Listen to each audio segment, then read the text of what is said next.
Eu tenho essa percepção, eu só vivi até o presente momento 49 anos, bem pertinho de 50 já.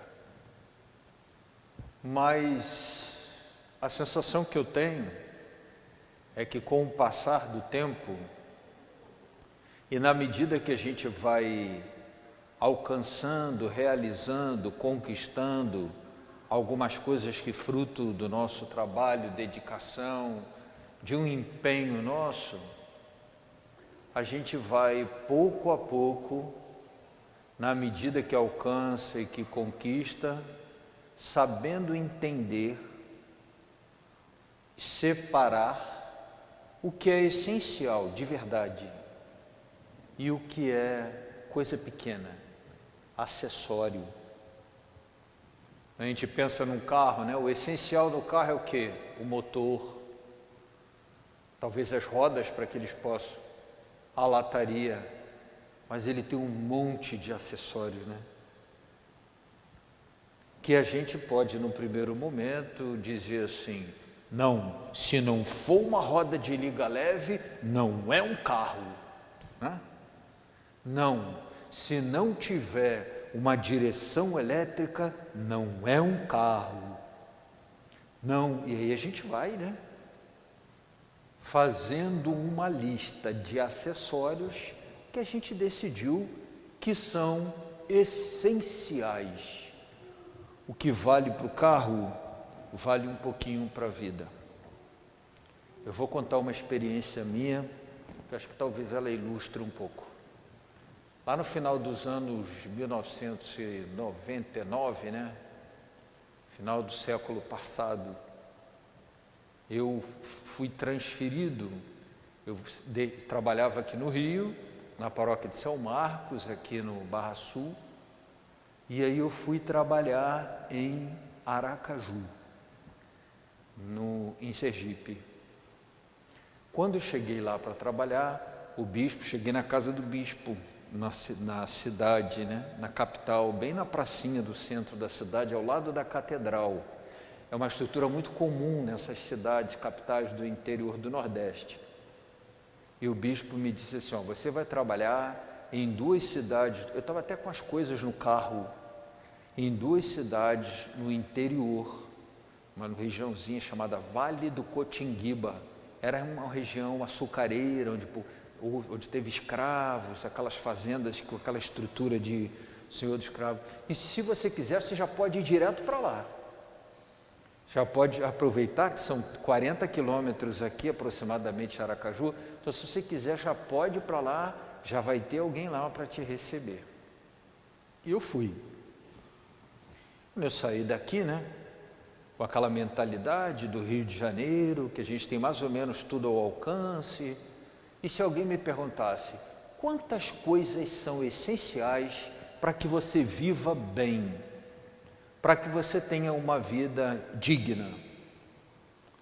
Pô, a minha lista devia ter, sei lá, 10 a 20 itens, né? Internet faz parte disso, né? Telefone, enfim, tinha lá uma lista. Pensando comigo. Quando eu cheguei lá, a casa que eu abri, parecia que eu estava entrando na Bate-Caverna, ver aqueles morcegos, porque a casa ficou muito tempo fechada. E essas casas do interior, em geral, elas tinham um telhado, né? E só. Então ali ficava quentinho, escurinho, a turma gostava daquele espaço. E aí, quando a gente chegou na casa, estava lá a turminha pendurada, tal. E aí depois eu fui conhecendo algumas situações e coisas da casa, algumas particularidades do lugar, e muitos itens daquela minha lista do essencial, eu tive que ir cortando. E fui aprendendo que aquela minha lista, um dia eu tive esse trabalho, daria, ou no final das contas eu reduzia uns 10 a 8 itens. E ficou tudo bem. Foi possível trabalhar, foi possível exercer lá meu ministério, daí por diante, né? por um bom tempo, inclusive. Veja só, nós temos um pouco isso, né? Um dado momento da nossa vida, a gente tem dificuldade de separar direitinho o que é essencial e o que é passageiro, acessório, transitório. A primeira leitura de hoje, Paulo está escrevendo à comunidade de Corinto, dizer, gente, é o tempo favorável, é a hora, não é hora de perder tempo.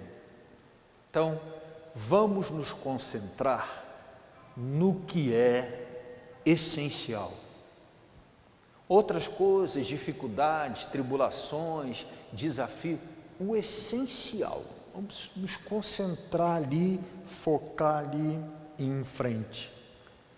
E Jesus sugere no Evangelho de hoje assim, não perca seu tempo brigando, né? Então, você vai brigar com quem é mau? Não brigue. Discutir, começar uma causa com essa... Não faça isso. Se quer a sua túnica, assim que Jesus sugere até, né? Se bate do seu lado direito, oferece o outro lado e vai embora em paz.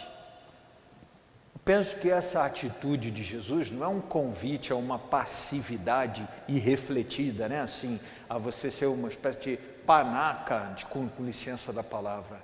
Mas Jesus diz assim, ó, diante do essencial, o essencial para Jesus, por exemplo, no momento em que ele foi escorraçado, surrado, coroado de espinhos, ele ficou na dele, porque o essencial ali era ir até o fim para salvar todo mundo.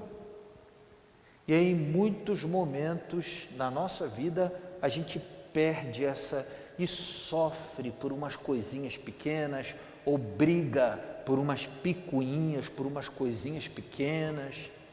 Às vezes a gente escuta histórias de brigas de família, de pessoas, quando a gente vai à raiz, como tudo começou, são coisas tão absurdas, tão pequenas, tão sem sentido, às vezes é um desentendimento de criança, que a gente sabe que 5 minutos depois vão estar brincando e se beijando, mas um desentendimento de criança que a mãe de um lado, ou a mãe do outro, ou o pai do lado, o pai do outro, e aquilo foi, e virou uma coisa enorme, porque faltou ali, num dado momento, né, entender o tamanho daquilo, a importância daquilo e outras coisas essenciais. Eu acho que nenhum momento faz a gente refletir isso, nenhum momento na nossa história, quando a gente está diante da morte, né? Por exemplo, quando a gente está diante da morte de alguém que trabalhou muito, que lutou muito, de maneira muito correta, honesta, tal, acumulou algumas coisas, reuniu algumas coisas, mas foi. Quando a gente está diante da morte ou próximo à morte, essa reflexão é inevitável. Mas eu acho que a gente não precisa chegar perto da nossa morte para pensar sobre isso. Eu acho que vale a pena, diante da experiência da morte de pessoas próximas e queridas, a gente entender que é o nosso destino e que nesse caminho é importante a gente ir se livrando do acessório e mirando o olhar, sabe? Olhando de maneira um pouco mais fixa no essencial, não perdendo muito tempo ou se distraindo com coisas pequenas. A gente perde um pouco tempo com isso, vida fora. Estou falando isso a partir de mim, já perdi muito tempo e de vez em quando peraí, para que perder tempo com isso? Aonde é que isso vai me levar? Tem outras coisas mais essenciais e interessantes do que ficar, né? Vamos embora, vamos em frente. Eu acho que a palavra de hoje faz esse convite para a gente, né? Se a gente está, por exemplo, diante da perda, da morte de alguém próximo e querido, claro que o nosso coração se enche de dor, de tristeza, saudade, um monte de sentimentos ali que fazem parte do luto, que é um processo natural, saudável, a gente precisa passar por ele, mas no processo do luto, eu acho que cabe em um dado momento essa pergunta, né? O que é essencial e o que não é essencial? O que fica e o que passa? Convém perder tempo com o que passa? Ou não é mais interessante concentrar nossa energia no que fica, no que tem mais a ver com o que é permanente e não com o que é passageiro? Eu acho que é uma oportunidade muito interessante da gente refletir um pouquinho. Quando Paulo escreveu essa mesma comunidade, interessante que o trechinho que a gente está lendo hoje está antes do que eu vou citar agora. Quando Paulo escreve a comunidade de Corinto, no capítulo 13, ele chama a atenção para que o essencial é o amor, é a caridade. Até a fé passa, a esperança passa, porque se você já está diante do esperado, não tem mais sentido ter esperança, né? Mas o que fica, o que permanece é o amor, ou em algumas traduções do texto de Paulo aos Coríntios, a caridade. Acho que convém a gente talvez usar esse parâmetro, né? Se isso é essencial, é o mesmo que dizer, isso vai me permitir viver o amor, a dimensão cristã do amor, a caridade fraterna, ótimo. Então vamos concentrar aqui. Mas se vai me desviar e pelo contrário, na direção de modo a me puxar para trás da prática do amor ou caridade, então acho que talvez convém não perder tempo com isso. Estão entendendo direitinho? Não vamos perder tempo com o acessório. A vida é curta, não é? A vida é curta.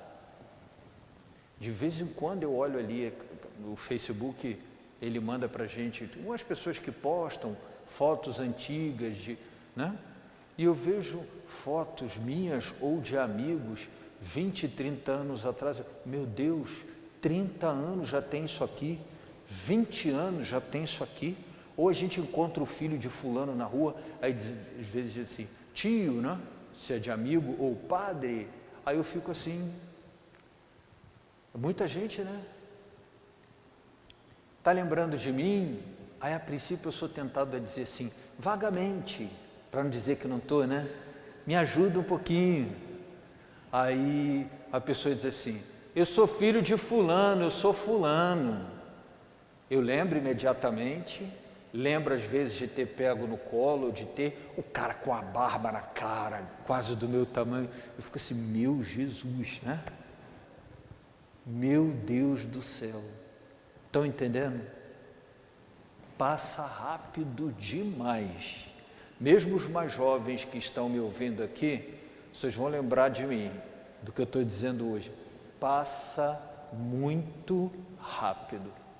Por isso que a gente não pode perder tempo com o acessório e precisa se concentrar um pouco no essencial, porque passa muito rápido. Depois dos 15, porque até os 15 a gente quer provar que tem mais idade, né? Então você tem 11, quantos anos você tem? 14. A gente quer chegar lá, né? Mas depois dos 18 a gente gostaria de ter um pouco menos, mas voa. 15 piscou, abriu o olho, 20. Piscou, abriu o olho, 25 para 30. Piscou, abriu o olho, 40. Toca o sininho, começa a enxergar mal, uma dorzinha aqui, acolá, é um negócio, né? E daqui a pouco a gente está ali fazendo os exames. Senhor, triglicerídeo está alto, colesterolzinho está meio alto, açúcar está meio alto, porque o negócio já deixou de funcionar 100%, né? Já está falhando aqui, acolá. Ainda tem a história da goiaba que não cai muito longe da goiabeira, a gente ainda vem com as heranças, né? Então, todo mundo entendeu, né? A palavra de hoje pede para a gente essa concentração no essencial, porque passa muito rápido. Concorda comigo? O pessoal que já está na fase dos ENTA, que está presente na igreja, já olha para trás e consegue enxergar um caminhozinho razoável que foi trilhado, né? E aí consegue, olhando para trás, realmente, passa muito rápido, né? Então vamos pedir ao nosso Deus que Ele nos ajude a não perder, não se distrair com o acessório, né? Nem importa tanto se a roda é de liga leve, tem que ter roda, porque o carro andar, né? O importante é que a gente se concentre ali no essencial. Vamos com alegria acompanhar a nossa procissão e o canto das ofertas.